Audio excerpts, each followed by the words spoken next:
Hey, what's up, everybody? This is Charles Sabanz. I want to welcome you guys to another episode of the Dreamers Pro Show, where we cover everything from sports, hot topics, classic debates, entertainment, and we give you guys a fresh perspective on things and how we see them. And today we have an excellent show in store for you guys. Before we get into it, please make sure you like the video and subscribe to the channel. Now, you guys know customarily we don't do shows on Sunday, but if we're doing a show on Sunday, you know it's something pretty interesting that we want to talk about. So what happened?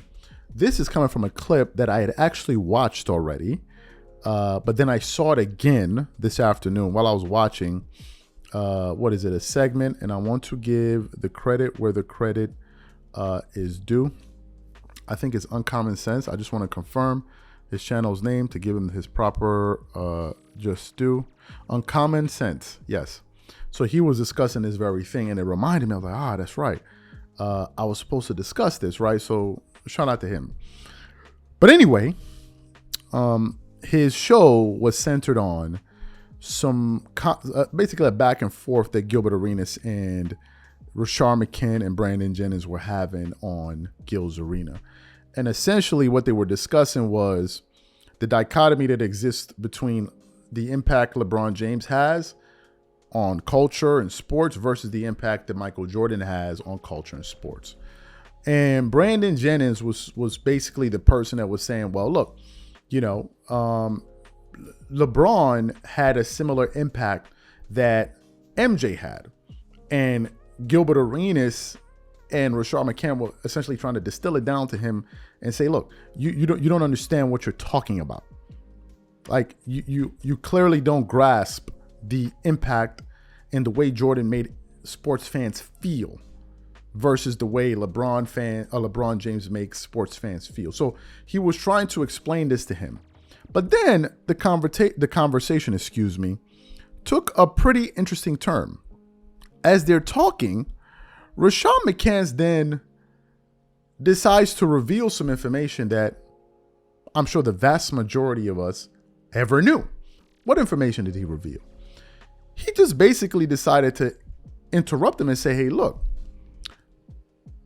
I had some information that came from a pretty reputable source, I'm assuming an NBA player, of a time when LeBron James was playing cards or something like that with a bunch of guys. And in the midst of them playing cards, I'm assuming this was back, he said, I think around 2005, LeBron James said to the table, he said, my goal is to try to erase the legacy of number 23. And everybody turned and looked at him and were like, good luck. Good luck with that. Before we even get into Rashard McCann's shocking revelation, today's video is brought to you by our sponsor, Game Time. Game Time is an authorized ticket marketplace of Major League Baseball, which makes getting tickets faster and easier. For example, I am super excited about the upcoming MLB games. With Game Time tickets, I can easily pick the best tickets for me. I love that I can choose between different deals. I have the option to select the cheaper deal, the best option deal, or my favorite, the flash deal.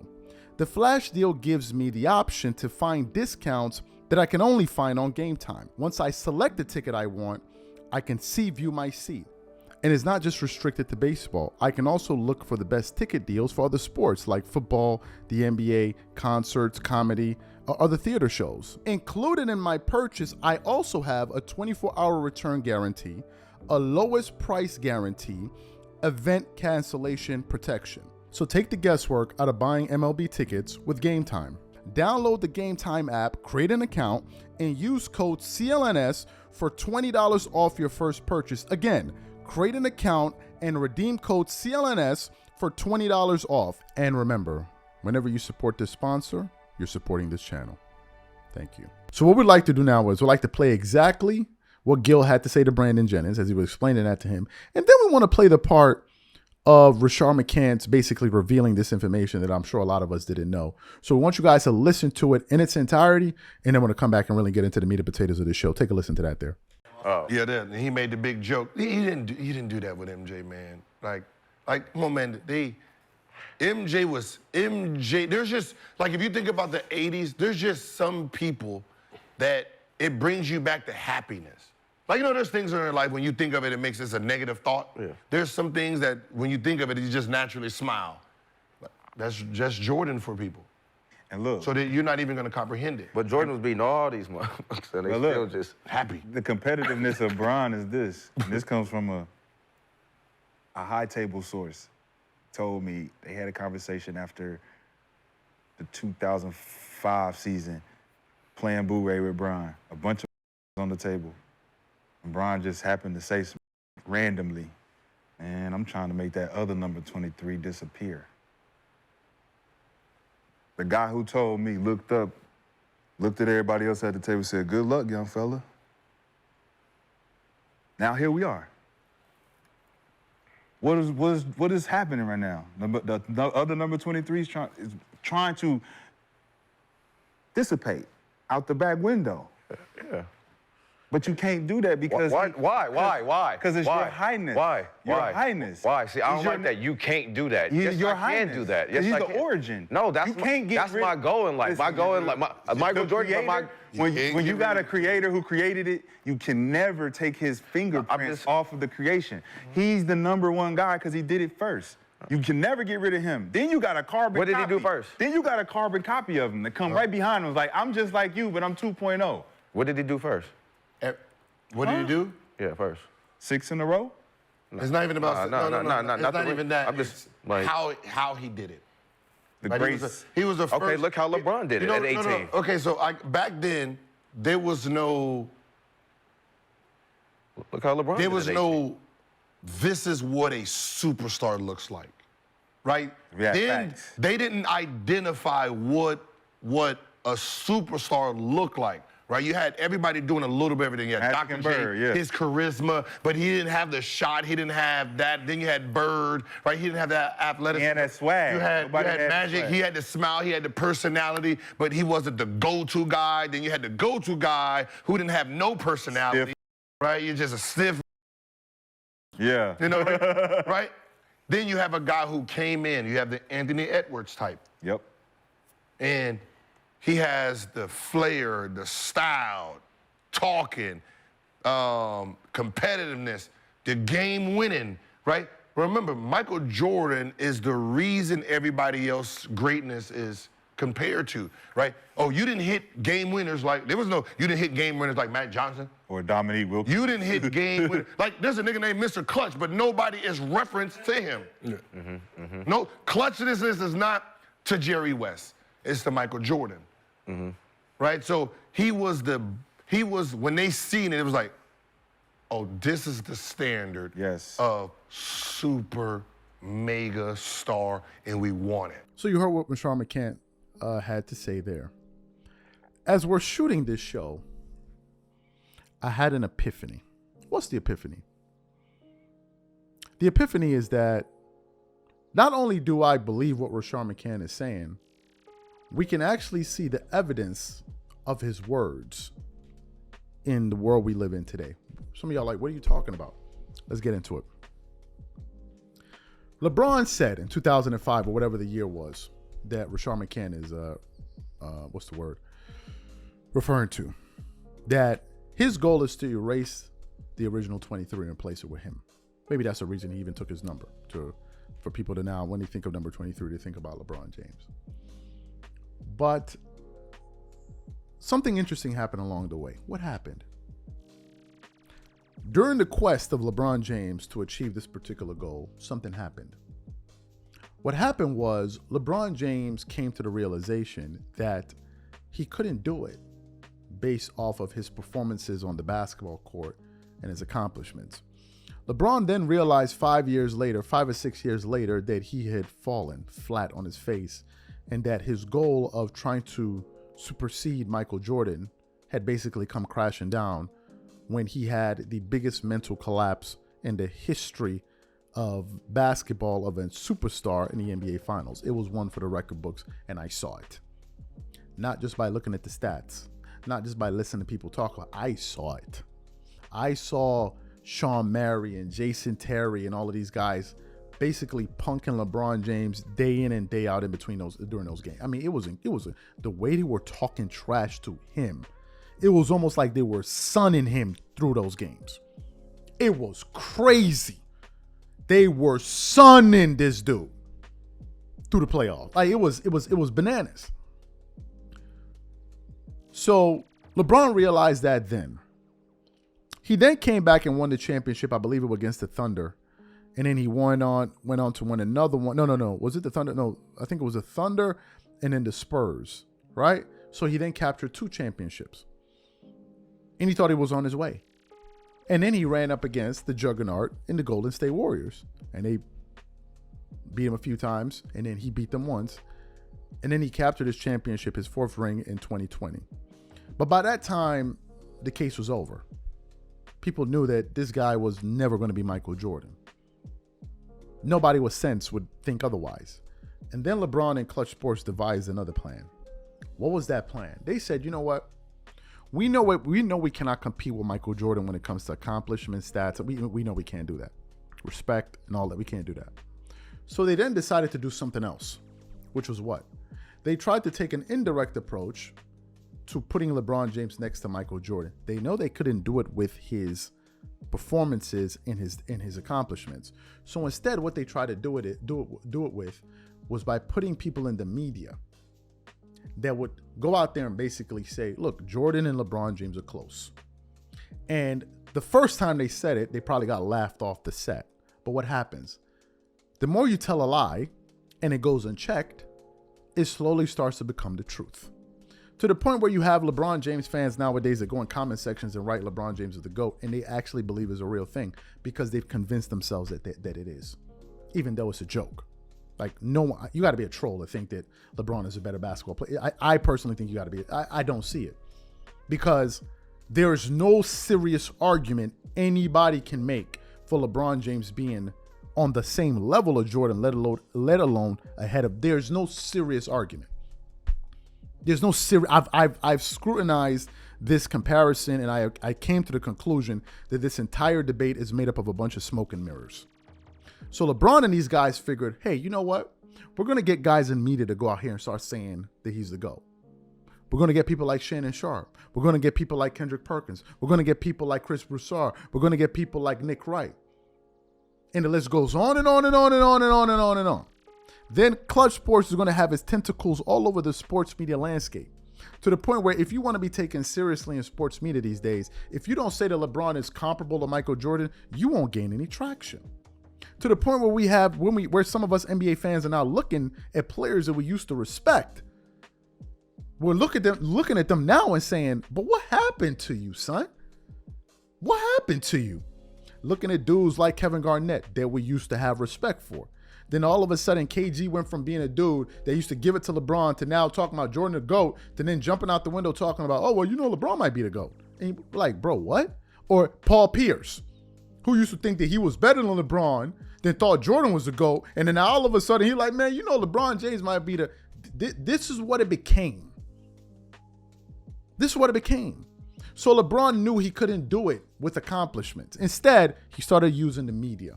He would get these publications to do rankings, and all of the rankings were somehow similar. Bleacher Report, Athletic, all of these ones would have him number 2. And I'm like, why are all of these articles all similar?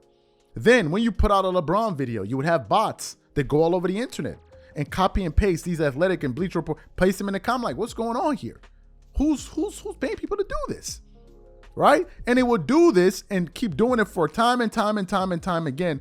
And just when they thought they were finally making a headway into this debate, The Last Dance dropped. And then they got knocked back 25,000 feet backwards. Where even the new generation of NBA fans that did not see Jordan's career, all of them said, or rather the vast majority of them said, Michael Jordan is the GOAT. And I believe ESPN took a poll and I think 73%. People were picking Jordan over LeBron for everything. Better shoes, I'd rather go to dinner with him. Better hat, anything you mentioned, they all were picking Jordan. And that was a devastating blow for these guys. So LeBron's plan to erase the legacy of Michael Jordan didn't work. It didn't work. It didn't work. And I have yet to hear anybody talking basketball anywhere. And I watch basketball a lot, creators and all of that, that have been able to make a coherent, succinct argument for LeBron James. Forget about being better than Michael Jordan, for being on the same level. I have yet to hear anybody And I've listened to the best of them. I've listened to the best. Not one of them have a serious argument. Not one of them. In fact, the only way I have discovered LeBron fans are even able to try to make this thing a serious conversation is by using hypotheticals. So basically, they have to invent reality to make it a debate. They have to make things up in order for this to be even a serious conversation. What do I mean? They'll say, well, what if LeBron did this? What if LeBron had Phil Jackson? You lost. Shut up. Shut the hell up and go sit down. You've heard people like Gilbert Arenas. Well, LeBron never had Phil Jackson. Well, Michael Jordan never had Zeus. What does it mean? What does it mean? What does this have to do with the price of tea in China? Nothing. Let's focus on what occurred. What if Michael Jordan got to play with 150,000 top 75 players? How many rings do you think he would have? Well, it's a nonsensical point to make because that's not what occurred. Can we argue what actually happened? That's one thing that they try to do. They use hypotheticals because they know if we stick to events that occurred in history, they lost. As a matter of fact, we used to do a lot of shows about a year and a half, 2 years ago of us just basically flame broiling these LeBron James fans as they sit there and holler and scream while they slap each other with honey and twerk all over the place. We've done it so many times. For people that are discovering this show for the first time, and if you've been annoyed, it sounds like a commercial, right? And if you've been annoyed by some LeBron fans trying to argue that LeBron is head of Michael Jordan, I have a very simple way to beat a LeBron fan easily. Easily. This is how you beat a LeBron James fan in 5 seconds debating you about Jordan. Just ask him, okay, if you think LeBron is as good as Jordan or better than Jordan, ask him this following question. So what are we supposed to do about the losing? Ask a LeBron James fan, how do you explain the losing? And they will go quiet in a second. How do you explain all of the losing?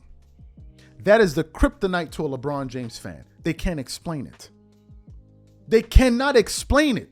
They can't even explain that they want to put their favorite player in the top 10 when he's the only one with a losing record in the finals. Let me repeat it once more.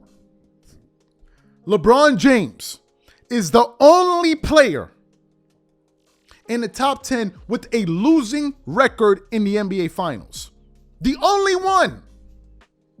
Magic Johnson has a winning record. Kareem Abdul-Jabbar has, I believe, a 60% winning record. Michael Jordan has a 100% winning record. Kobe must be, 70-something%. He's 5-7 in the finals. Larry Bird has a winning percentage.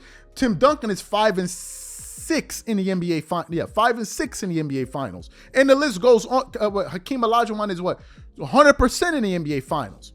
Shaq is He won 4. He went to the finals, 1, 2, 3, 4 and 5 in the NBA finals, 4 and 6 in the NBA finals. All of these guys have winning records, but LeBron fans want to bring their stinking ass on the stage and talk about, we believe that even though LeBron has the losing record in the finals, even though he has he's among some of the people that hold the least amount of rings in the top 5, we believe, because we're absolutely insane, that LeBron James not only should be in the top 5, he should be top 2. That is the psychology of a honey-slapping LeBron James fan. These people are insane. They are utterly insane. They're insane, literally. They will look you right in the face. When they get tired, they'll just be like, man, LeBron to go. And they'll just walk off. LeBron to go. Man, LeBron to go. He to go. The Billy GOAT. Man, LeBron to go. Bron to go. Bron to go. That's what they do. This is what they do. So LeBron's plan of taking over Jordan's leg, it didn't work. It didn't work. Nobody believes it. Nobody believes you. The only people that believe LeBron is on Michael Jordan's level are LeBron. That's it. That's all, folks. That's all. Only LeBron fans. Only LeBron fans take themselves serious enough to even have a conversation about it. Ain't no other NBA fan gonna sit down and have a serious conversation with you talking about some damn, well, I think LeBron James or Michael Jordan. Based off of what? And then LeBron is on his final trick to try to trick people. Longevity stats. But here's the problem. We never cared.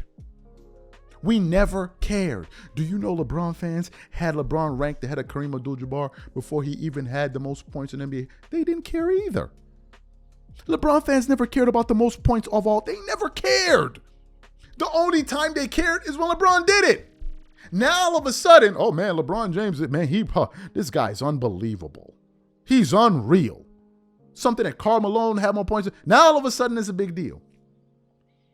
Now your argument is on longevity. We don't care.